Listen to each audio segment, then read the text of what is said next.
በፈጣሪ ላይ ማረፍ ጭንቀትን ይከላከላል። ማታ በመጨነቅ ነገ የሚመጣውን ነገር አልቀይረው። ስለዚህኛው መጨነቅ ስለዛኛው መጨነቅ አልቀይረው።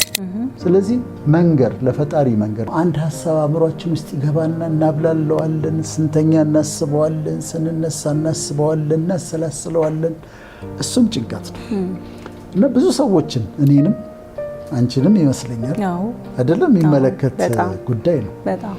በሆነ ነገር በጣም ተጨንቄያለሁ። ድሮ ነው ከዛሬ 20 ዓመት በፊት ነውና በጣም ሐሳብ ይዞኛል። አሰላስላለሁ፣ አወጣለሁ፣ አወርዳለሁ፣ ግራ ገብቶኛል።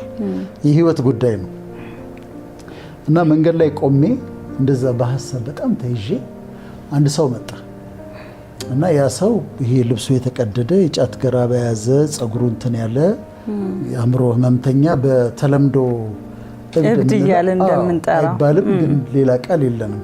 እንደዛ ነው። ከዛ መጣኔ በጣም እያሰላሰልኩ ነው። መጣና ፊት ለፊቴ ቆመ። አንተ አለኝ። ከዛ ይሁት ከእግዚአብሔር ትበልጣለህ አለኝ። አልበልጥም አልኩት። ታዲያ ምንድነው እዚህ ቆመህ የምታስበው አለ። ብለህ ቆመህ የምታስበው ምንድነው አለ። በጣም ነው የደነገጥኩት። አሁን እንደዛ አይነት ሰው ሲመጣብሽ ወይ በስመ አብ ትያለሽ ወይ በኢየሱስ ስም ይባላል አይደለም። አላልኩትም። እኔ ቀጥ ብዬ እንደ መልእክት ነው የሰማሁትና ከእግዚአብሔር ትበልጣለህ ወይ አለኝ። አልበልጥም አልኩት። ታዲያ ምንድነው እዚህ ቆመህ የምታስበው አለኝ። በህይወቴ ማረሳው ነው ለካ በጣም ማሰብ ስለራስ አምላክ እንደሌለው ሰው መሆን ነው።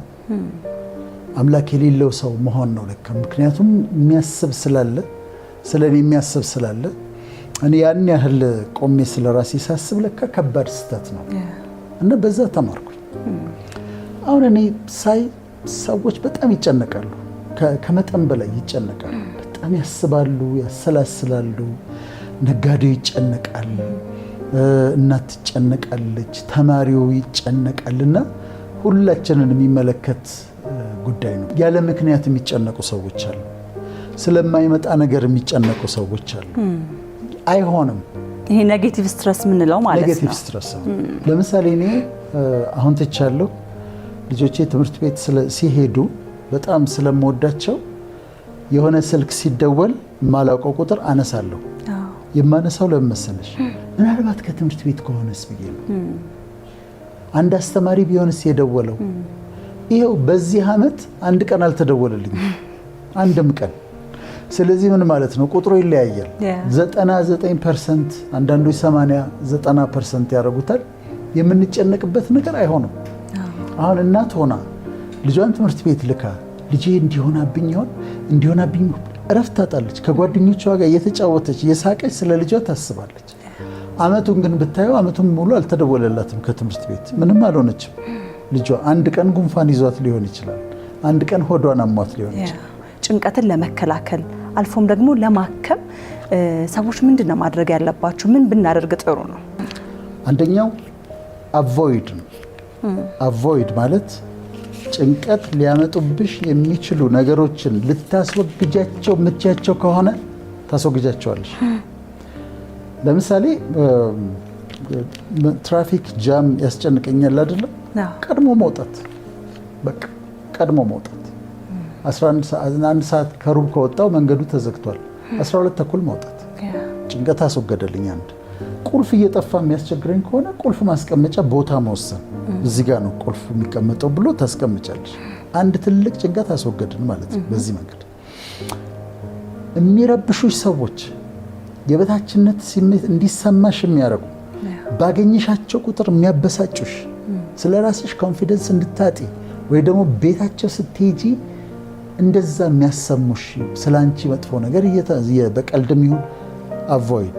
አንደኛው መፍትሄ እሱ ነው። ቤተሰብሽን አቮይድ ማድረግ አትችይም፣ ግን አቮይድ ልትታያቸው የምትችይ ሰዎችን መተው፣ ልትታያቸው የምትችይ ሁኔታዎችን መተው። ከዛ ኖ ማለት መቻል። አሁንም አቮይድ ጋር ለምሳሌ እዛም ጋር ስብሰባና ይሉኛል፣ እዛም ጋር ንግግር አድርግ፣ እዛም ጋር ፕሮግራም አለ፣ እዛ ጋር ሁሉን ለማስደሰት ይዝና ቅዳሜ ሲመጣ ጭንቀት ውስጥ እገባለሁ። ስለዚህ አልችልም፣ እኛውን አልችልም፣ ይቅርታ የኛውን አልችልም ይቅርታ ማለት መቻል በጣም አስፈላጊ ነው።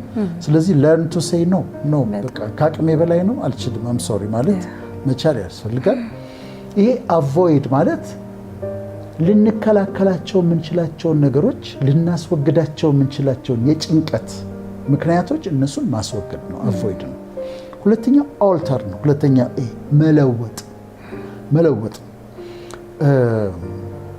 መለወጥ ማለት ለምሳሌ ቡል የሚያደርጉሽ ከሆነ በቀልድ ትነግራቸዋለሽ። እኔ አንድ ቦታ ተናግሬዋለሁ። አንድ ጓደኛ ነበረና ጓደኛ ሜዲካል ስኩል እያለን ነው እና ልጆቹ አንቺ ይባባላል ወንዶቹ አንቺ ዛሬ አጠናሽ እንዴ ዛሬ ገንዘብ ይዘሻል እንዴ ሆናን ይባባላሉ። ከዛ እሱም እንደዛ ይሉታል።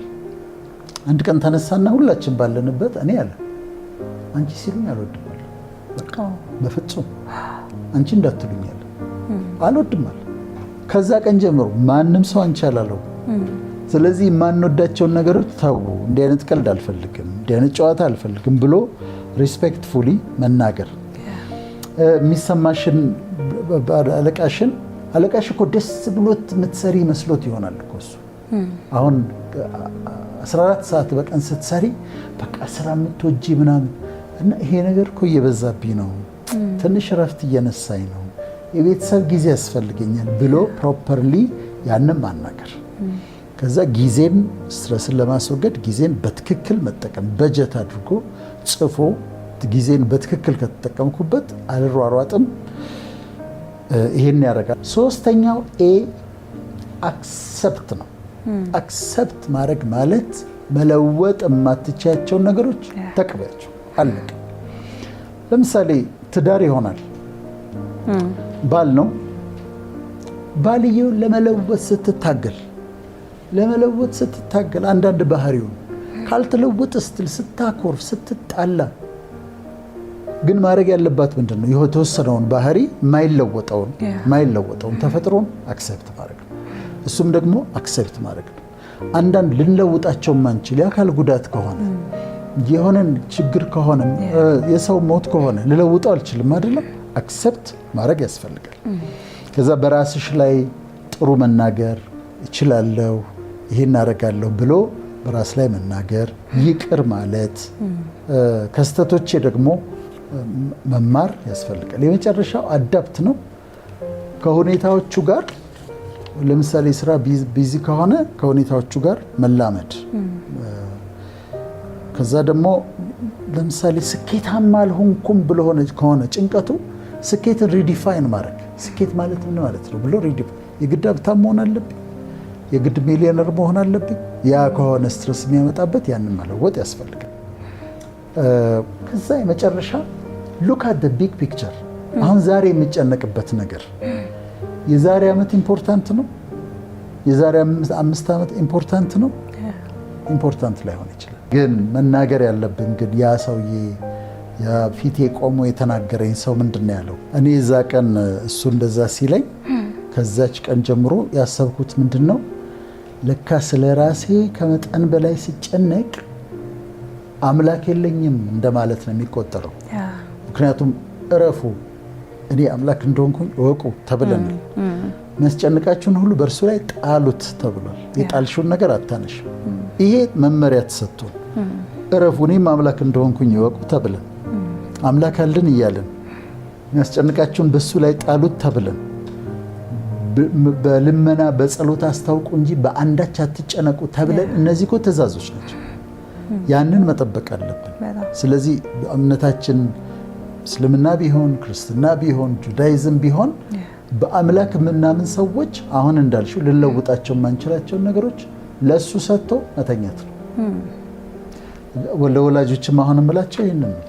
ለልጆቻችሁ ጸለያችሁ አይደለም? ለአምላክ ሰጣችኋቸው አይደለም? ተኙ፣ በቃ ኑሯችሁን ኑሩ፣ ለውጥ አታመጡ። ማንም ተጨንቆ ከራሱ ላይ አንዷን ፀጉር መለወጥ አትችልም። ይሄ ከቁመት አጨም ለቀኑ ክፋቱ ይበቃዋል ተብሎ እና መቼም መንፈሳዊ ነገር ይረዳል ለጭንቀት። እኔ የተለያዩ ሶሉሽኖች አሉ፣ ግን እንደ ግል ብትጠይቂኝ ግን ከሳይኮሎጂውም በላይ ከሁሉም በላይ በመንፈሳዊው በአምላክ ላይ መተማመን በፈጣሪ ላይ ማረፍ ጭንቀትን ይከላከላልና ተናገሩና ጸልዩና ካሳውቁና እረፉ። በቃ ይሄው ነው። ለሁሉም ብለው ይሄንን ነው። ተጨንቃችሁ ማታ በመጨነቅ ነገ የሚመጣውን ነገር አልቀይረውም። በጣም ስለዚህኛው መጨነቅ ስለዛኛው መጨነቅ አልቀይረውም። ስለዚህ መንገር ለፈጣሪ መንገር በጸሎት ከዛ እንደታዘዝነው ማረፍ አለመጨነቅ ያስፈልጋል ለማለት